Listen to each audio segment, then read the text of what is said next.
नमस्कार good morning. आज February 20 तारिख शुक्रवार। आज दिन भरी अनेक बड़ गुरुत्वपूर्ण खबर गुड़िक आसीचे। तेबे आसंतु आज सकाळ आसीथिबा 20टी बड़ खबर उपरे नजर पकाइबा। नंबर 1 आज आसीबो ओडिशा बजेट।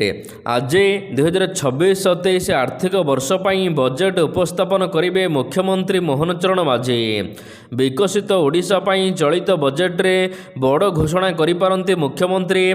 तेबे बजेट रे आकार वृद्धि पाइबो यह निश्चिंत। हेले एही वर्धित बजेट रे जनसाधारण माने केते लाभ पाइबे यह ओडिशावासींक नजर रहिছে। तेबे राज्यपाल विधानसभा रे अभिभाषण रखी कहिसंती भारतर तृतीय बृहत अर्थनीति हेब ओडिशा। विकसित भारत पाई ओडिशा साजिब ग्रोथ इंजिन। राज्यपालक एही अभिभाषण को पूर्ण रूप देबाको आज 2026-27 आर्थिक वर्षर बजेट आसीबाको जाउची। नंबर 2 नुआ जिला गठन पाई सरकार प्रस्तुत। ओडिशा रे नूतन जिला गठन को नहीं चलिथिबा दीर्घ दिनर अपेक्षा शेष हेबाको जाउची। 2026-27 आर्थिक वर्ष रे नुआ जिला गठन प्रक्रिया आरंभ करिबाको सरकार आनुष्ठानिक भाव में प्रस्ताव आह्वान करिसंती। गुरुवार दिन ओडिशा विधानसभा रे राजस्व और विपर्यय परिचालना मंत्री सुरेश पुजारी एही गुरुत्वपूर्ण सूचना दैचंती। वर्तमान सुधा राज्य सरकार निकट में 31टी नुआ जिला गठन पाई विभिन्न अंचल दाबीपत्र एवं आवेदन पहुंची। यह समस्त प्रस्ताव वर्तमान सरकार विचाराधीन रही। प्रस्ताव गुड़िकर अनुधान एवं प्रशासनिक आवश्यकता को भित्ति करी उपयुक्त समय रे परवर्ती निष्पत्ति नियाजिबो बोली कुहा जायछि। मन कहूछि किछि नुआ करिबा पई हेले पाखरे संबळ नाही। तेबे व्यस्त हुंतु नाही। मधुलिका एंटरप्राइजेस एबे बुझिबो आपणक मन कथा। क्षुद्र शिल्प ठारू नै मध्यम शिल्प पई सुलभ मूल्य रे जोगाई देबो समस्त प्रकार मेसिन और रॉ मटेरियल, जहाकु नै आपण सहज आरंभ करि परिबे नुआ एक व्यवसाय। अधिक जानिबा पई आज ही कॉल करंतु। नंबर 3 केन्द्रापड़ा हेब सरकारी विश्वविद्यालय। तेबे केन्द्रापड़ा जिलार जनसंख्या प्राय 16 लाख। किंतु आपण जानिले आश्चर्य हेबे जे केन्द्रापड़ा जिले में एपर्यंत कौन से स्वतंत्र सरकारी विश्वविद्यालय प्रतिष्ठा करा जाई नाही। रिपोर्ट अनुसार जिले में एक मेडिकल कॉलेज एवं विश्वविद्यालय मान्यता पाई दाबी रही। केन्द्रापड़ार अधिकांश कॉलेज एवं कटकर रेभेन्सा विश्वविद्यालय किंबा उत्कल विश्वविद्यालय अधीन रही। किंतु सरकारी विश्वविद्यालय ए जाए होई पारिनी। यही परिप्रेक्षी में महाकलपड़ा विधायक दुर्गा प्रसाद नायक माननीय मुख्यमंत्री मोहन चरण माझी को भेटी एक दाबीपत्र प्रदान करिसंती। एही चिठी रे विधायक प्रकाश करिसंती जे आम केन्द्रापड़ा एक कला ऐतिह्य संस्कृत एवं वैधिकतार जिला। केन्द्रापड़ा जिले में 27 विद्यालय एवं महाविद्यालय रही। किंतु ए पर्यंत कौन से विश्वविद्यालय नहीं। नंबर 4 पलाशुणी रे 6 लेन रास्ता हेब। पलाशुणी हंसपाड़ा मध्य बढ़ुथिबा ट्राफिक भिड़ जंत्रणा कमाइबाकू बड़ पदक्षेप नैचंती केंद्र सड़क कर्तृपक्ष। तेबे एही रास्ता रे दीर्घ दिन धरी सकाळ एवं संध्या समय रे हजार हजार गाड़ी ट्राफिक जाम हेउची। विशेषकर कटक भुवनेश्वर मध्य यातायात बढ़ुथिबा बेले एही समस्या हेउची। किंतु भिड़ नियंत्रण करने पलाशुणी रे आउ गोटे नुआ ओभरब्रिज कराजिबो बोली सूचना देई एनएचआई कर्तृपक्ष कहिसंती कि वर्तमान 4 लेन थिबा एही रास्ता को 6 लेन करबा प्रस्ताव रहिছে। एही प्रकल्प पई 25 कोटी टंका व्यय बराद करा जायछि। 1.5 वर्ष मध्य काम सारिबा को लक्ष्य रखा जायछि। नंबर 5 हल्दिया पदर दुर्घटना पाई भूल नक्शा दायी कहिले परिवहन मंत्री। हल्दिया पदर रे दुर्घटना प्रसंग में परिवहन मंत्री विभूति भूषण जेना प्रतिक्रिया। ए घटना एबेकार नुहे। जो दिन ठारू ब्रिज तैयारी होइचे सेबे ठारू डिजाइन भूल अच्छे। यह भितरे बहुत जीवन अकारण रे चली गलानी। निजर स्वार्थ समाधान पाई एभली काम करा जाइथिबा से कहिसंती। समस्त निंदा मध्य करूचंती। आउ आज जो माने कहउचंती से माने आगरू कहू नथिले। ब्रिज प्रसंग रे आगरू बहुत थर स्वर उत्तोलन करा जाइछि बोली से कहिसंती। किंतु ए पर्यंत भूल होइथिबा डिजाइन वर्तमान करा जाई नाही समाधान। हल्दिया पदर दुर्घटना एवं समस्तंकर आखि खोली देइछि। तेणु आगो को डिजाइन भल भाव करा जिवो। ନମ୍ବର 6 ରାଜ୍ୟସଭା ଭୋଟ ଅଙ୍କ କଷା ପାଇଁ ଚାଲିଛି ଖେଳ। ଓଡ଼ିଶାର ଚତୁର୍ଥ ରାଜ୍ୟସଭା ଆସନ ପାଇଁ ଭୋଟ ହେବ ମାର୍ଚ୍ଚ 16 ତାରିଖରେ। 4ଟିରୁ 2ଟି ବିଜେପି ଖାତାକୁ ଯିବ, ବିଜେଡ଼ି ଗୋଟିଏ ଆସନ ରଖିବ। ବଡ଼ ପ୍ରଶ୍ନ ହେଲା କିଏ ଝାମ୍ପି ନେବ ଚତୁର୍ଥ ଆସନ? ରାଜ୍ୟସଭା ଚତୁର୍ଥ ଆସନ ପାଇଁ ଏବେ ଚର୍ଚ୍ଚା ଚାଲିଛି। ସାଂସଦ ସୁଜିତ କୁମାର, ମମତା ମହନ୍ତ, ନିରଞ୍ଜନ ବିଶି, ଏହା ସହିତ ମୁନା ଖାନଙ୍କ ରାଜ୍ୟସଭା ଆସନ ଖାଲି ହେଉଛି ଏପ୍ରିଲ ମାସରେ। ଏହି 4 ଆସନରେ ନିର୍ବାଚନ ପାଇଁ ଆସନ୍ତା 26ରେ ବିଜ୍ଞପ୍ତି ପ୍ରକାଶ ପାଇବ। ମାର୍ଚ୍ଚ 5 ଯାଏ ନାମାଙ୍କନ ଦାଖଲ, 6ରେ ନାମାଙ୍କନ ଯାଞ୍ଚ, 9ରେ ନାମାଙ୍କନ ପ୍ରତ୍ୟାହାର ଶେଷ ଦିନ। ଆବଶ୍ୟକ ହେଲେ 16 ମାର୍ଚ୍ଚରେ ଭୋଟ ହେବ ସକାଳ 9ଟାରୁ ଦିନ 4ଟା ପର୍ଯ୍ୟନ୍ତ। ଗଣତି ହେବ ସେହିଦିନ ଅପରାହ୍ନ 5ଟାରେ। ନମ୍ବର 7 ରାଜ୍ୟରେ ମାଳ ମାଳ ସୁନା ଖଣି। ରାଜ୍ୟରେ ଦେବଗଡ଼ ଜିଲ୍ଲାର ଆଡ଼ଶ ଏବଂ ରାମପାଲି ଅଞ୍ଚଳ, କେନ୍ଦୁଝର ଜିଲ୍ଲାର ଗୋପୁର ଏବଂ ଜଳଡିହି ଅଞ୍ଚଳ ଏବଂ ମୟୂରଭଞ୍ଜ ଜିଲ୍ଲାର ମଦନସାହି କାଞ୍ଜିଆ ଅଞ୍ଚଳରେ ସୁନା ପଥର ଥିବା ସନ୍ଧାନ ମିଳିଛି। ଏଠାରେ ଅନୁସନ୍ଧାନ କାର୍ଯ୍ୟ ଚାଲୁ ରହିଛି। ଏହା ବାଦ ଦେଲେ ଓଡ଼ିଶା ଖଣି ନିଗମ ଦ୍ୱାରା ବିଭିନ୍ନ ପର୍ଯ୍ୟାୟରେ ପ୍ରାରମ୍ଭିକ ଅନୁସନ୍ଧାନ ପରେ ନିମ୍ନଲିଖିତ ସ୍ଥାନଗୁଡ଼ିକରେ ସୁନା ଖଣି ଥିବା ସୂଚନା ଦିଆଯାଇଛି। କେନ୍ଦୁଝର ଜିଲ୍ଲା ଗାଜିପୁର, ଏହା ସହିତ ଶୈଲକୋଣା ଏବଂ ମିରିଣ୍ଡିମୁଣ୍ଡାରେ ଅଧିକ ସୁନା ଖଣି ଥିବା ଜଣାପଡ଼ିଛି। ମୟୂରଭଞ୍ଜ ଜିଲ୍ଲାରେ ମଧ୍ୟ 5-6 ଜାଗାରେ ସୁନା ଖଣି ଠାବ କରାଯାଇଛି। କୋରାପୁଟ ଜିଲ୍ଲାରେ ମଧ୍ୟ ସେହିଭଳି 5-6 ଜାଗା, ଅନୁଗୁଳ ଜିଲ୍ଲାରେ ମଧ୍ୟ 3 ଜାଗା ଏବଂ ବୌଦ୍ଧ ଜିଲ୍ଲାର 3 ଜାଗା, କେନ୍ଦୁଝର ସମ୍ବଲପୁର ଜିଲ୍ଲାରେ 2 ଜାଗା, ଦେବଗଡ଼ ଜିଲ୍ଲାରେ 3 ଜାଗା ସୁନା ଖଣି ଥିବା ସନ୍ଧାନ ମିଳିଛି। ନମ୍ବର 8 ରାଜ୍ୟରେ ବଢ଼ିବ ସବ୍-ଡିଭିଜନ ସଂଖ୍ୟା। ରାଜ୍ୟରେ ବଢ଼ିବ ସବ୍-ଡିଭିଜନ ସଂଖ୍ୟା, ଏନେଇ ସୂଚନା ଦେଲେ ରାଜସ୍ୱ ମନ୍ତ୍ରୀ ସୁରେଶ ପୂଜାରୀ। ଗୁରୁବାର ଦିନ ଗୃହରେ ଏନେଇ ସୂଚନା ପ୍ରଦାନ କରିଛନ୍ତି। 66ଟି ନୂଆ ସବ୍-ଡିଭିଜନ ଗଠନ ପାଇଁ ସରକାରଙ୍କ ପ୍ରସ୍ତାବ ଆସିଛି। ବରଗଡ଼, ଗଞ୍ଜାମ, କୋରାପୁଟ ଜିଲ୍ଲାରୁ ସର୍ବାଧିକ ପ୍ରସ୍ତାବ ଆସିଛି। ନୂଆ ପ୍ରସ୍ତାବଗୁଡ଼ିକୁ ସରକାର ବିଚାର କରୁଛନ୍ତି। ଏହାପରେ ସବ୍-ଡିଭିଜନ ସଂଖ୍ୟା ବୃଦ୍ଧି କରିବାକୁ ନିଷ୍ପତ୍ତି ନିଆଯିବ। ନମ୍ବର 9 ମାତ୍ର 1.98 ଟଙ୍କା ବଢ଼ିଲା ଭତ୍ତା। ରେଲୱେ ଷ୍ଟେସନରେ ମୁତୟନ ଯବାନ, ରାତିର ଡ୍ୟୁଟି, ଥଣ୍ଡା ଚଟାଣ ଏବଂ ହାତରେ ଚା କପ୍। ସାରା ଦେଶରେ ଟ୍ରେନ୍ ଯାତ୍ରୀଙ୍କ ସୁରକ୍ଷା ଯାହାଙ୍କ କାନ୍ଧରେ, ତାଙ୍କର ରାସନ ଭତ୍ତାରେ ଚଳିତ ବର୍ଷ ବୃଦ୍ଧି ହୋଇଛି। ଆପଣ ଜାଣିଲେ ଆଶ୍ଚର୍ଯ୍ୟ ହେବେ। ଆଜିର ଏହି ମହଙ୍ଗା ସମୟରେ ଦୈନିକ ଖର୍ଚ୍ଚ ବଢ଼ି ଚାଲିଛି। ସେପଟେ ଆର୍ପିଏଫ୍ ଯବାନଙ୍କୁ ମିଳିଛି ପ୍ରାୟ 1.98 ଟଙ୍କା ଦୈନିକ ବୃଦ୍ଧି କରାଯାଇଛି। ସିଆର୍ପିଏଫ୍ର 70,000 ଯବାନଙ୍କ ରାସନ ଭତ୍ତା 2025-26 ପାଇଁ 1.98 ଟଙ୍କା ବୃଦ୍ଧି ପାଇଛି।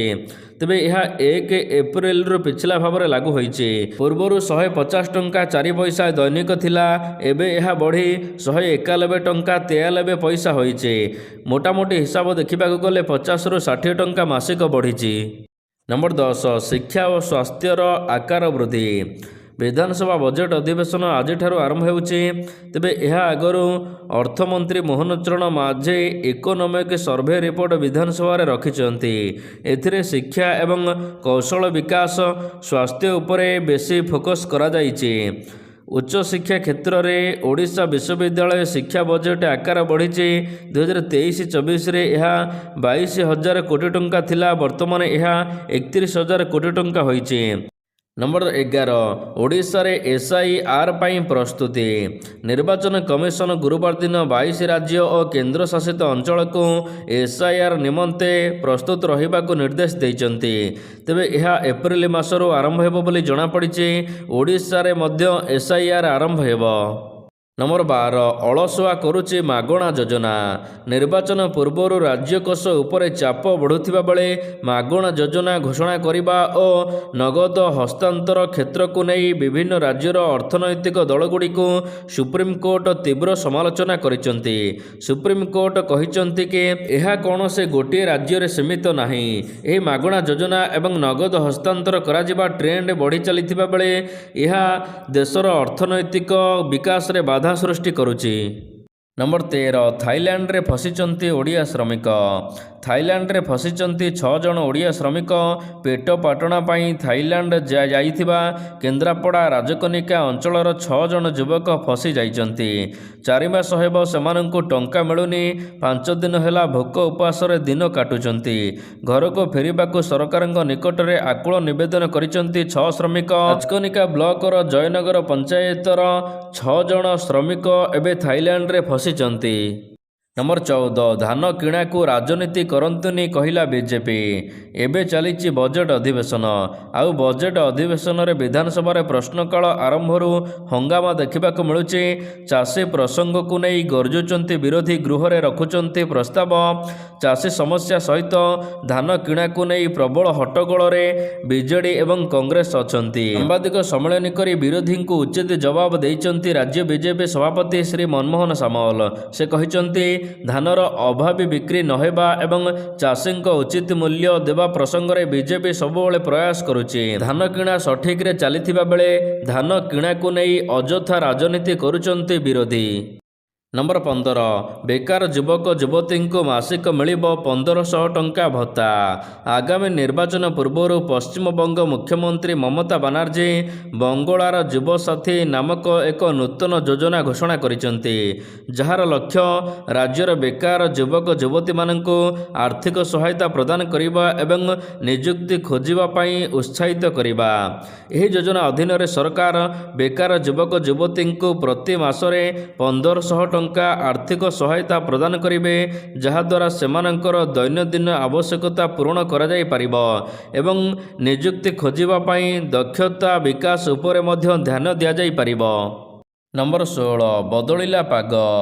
ରାଜ୍ୟରେ ଗାୟବ ହେବାରେ ଲାଗିଛି ଶୀତ। ଆଉ ଧୀରେ ଧୀରେ ବଦଳୁଛି ପାଗର ମିଜାଜ। କେଉଁଠାରେ ଖରା ତ କେଉଁଠାରେ ଶୀତ, କେଉଁଠାରେ ବର୍ଷା ମଧ୍ୟ ଦେଶରେ ଅନେକ ସ୍ଥାନରେ ଅଛି। ଗତ ସପ୍ତାହର ବିଭିନ୍ନ ସ୍ଥାନରେ ଶୀତ କମିବାରେ ଲାଗିଛି। ଓଡ଼ିଶାରେ ସବୁଠାରୁ କମ୍ ତାପମାତ୍ରା ଶୀତ କନ୍ଧମାଳ ଜିଲ୍ଲାର ଫୁଲବାଣୀରେ ଜାରି ରହିଛି।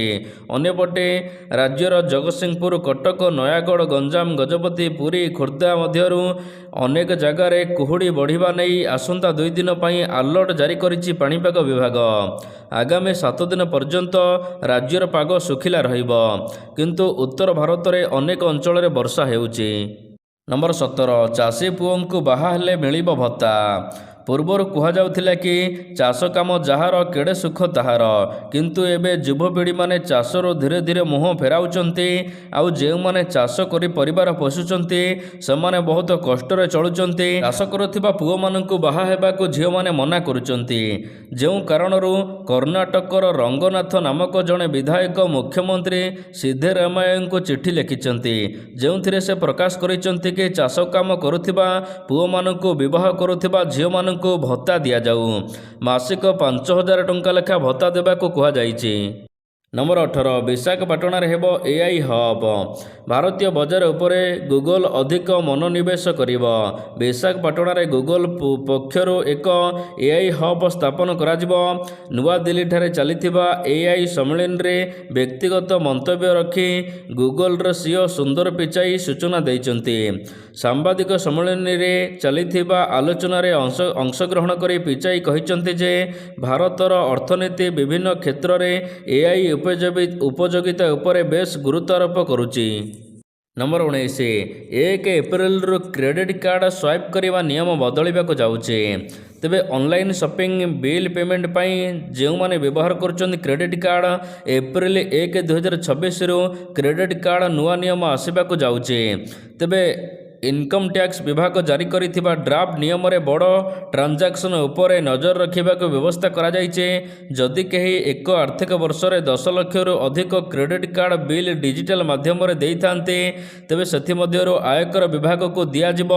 ଏହା ସହିତ 1 ଲକ୍ଷ ଟଙ୍କା କିମ୍ବା ତାଠାରୁ ଅଧିକ ନଗଦ ଦେୟ ହେଲେ ମଧ୍ୟ ରିପୋର୍ଟିଂ ଅନିବାର୍ଯ୍ୟ ହେବ। ନିୟମ ଅନୁସାରେ ପ୍ୟାନ୍ କାର୍ଡ଼ ଆବେଦନ ପାଇଁ କ୍ରେଡିଟ୍ କାର୍ଡ଼ ଡକୁମେଣ୍ଟ ଏବେ ଆଡ୍ରେସ୍ ପ୍ରୁଫ୍ ଭାବରେ ମାନ୍ୟ କରାଯିବ। ନମ୍ବର 19 ପୁଣି ହୋଇପାରେ ଭାରତ ପାକିସ୍ତାନ ମୁକାବିଲା। ବିଶ୍ୱକପର ସୁପର 8 ସମୀକରଣ ଆସିସାରିଛି। ବିଶ୍ୱକପର ସୁପର 8 ଲଢ଼େଇ ଶନିବାରଠାରୁ ଆରମ୍ଭ ହେଉଛି। ସୁପର 8ରେ ଦୁଇଟି ଗ୍ରୁପକୁ ବିଭକ୍ତ କରାଯାଇଛି। ଗ୍ରୁପ ଏ ମଧ୍ୟରେ ଖେଳାଯିବ, ଗ୍ରୁପ ବି ମଧ୍ୟରେ ଖେଳାଯିବ। ତେବେ ଯେଉଁ ଦଳ ସେମିଫାଇନାଲକୁ ଯିବ ପୁଣି ଭାରତ ସହିତ ସେମିଫାଇନାଲରେ ମୁକାବିଲା, ନାହିଁ ତ ପୁଣି ଥରେ ଫାଇନାଲରେ ଭାରତ ସହିତ ମୁକାବିଲା ହୋଇପାରେ। ତେଣୁ ଆଗକୁ ପାକିସ୍ତାନ ଯଦି ସେମିଫାଇନାଲକୁ କିମ୍ବା ଫାଇନାଲକୁ ଯାଏ ଭାରତ ସହିତ ମୁକାବିଲା ଖେଳିପାରେ। ନମ୍ବର 20, ଭାରତ ସହିତ ସମ୍ପର୍କ ସୁଧାରିବାକୁ ପ୍ଲାନ୍ କରୁଛି ବାଂଲାଦେଶ କ୍ରିକେଟ ବୋର୍ଡ। ଗତ ମାସରେ 2026 ଟି20 ବିଶ୍ୱକପକୁ ନେଇ ଭାରତ ପାକିସ୍ତାନ ମଧ୍ୟରେ ବଡ଼ ଧରଣର ବିବାଦ ଦେଖିବାକୁ ମିଳିଥିଲା। ତେବେ ବାଂଲାଦେଶ ପ୍ରଥମେ ଟୁର୍ଣ୍ଣାମେଣ୍ଟରେ ଅଂଶଗ୍ରହଣ କରିବାକୁ ମନା କରିବା ସହିତ ଭାରତ ଯାତ୍ରା କରିବାକୁ ମନା କରିଦେଇଥିଲା। ତେବେ ବାଂଲାଦେଶରେ ଏବେ ନୂତନ ସରକାର ଶପଥ ଗ୍ରହଣ କରିସାରିଛି।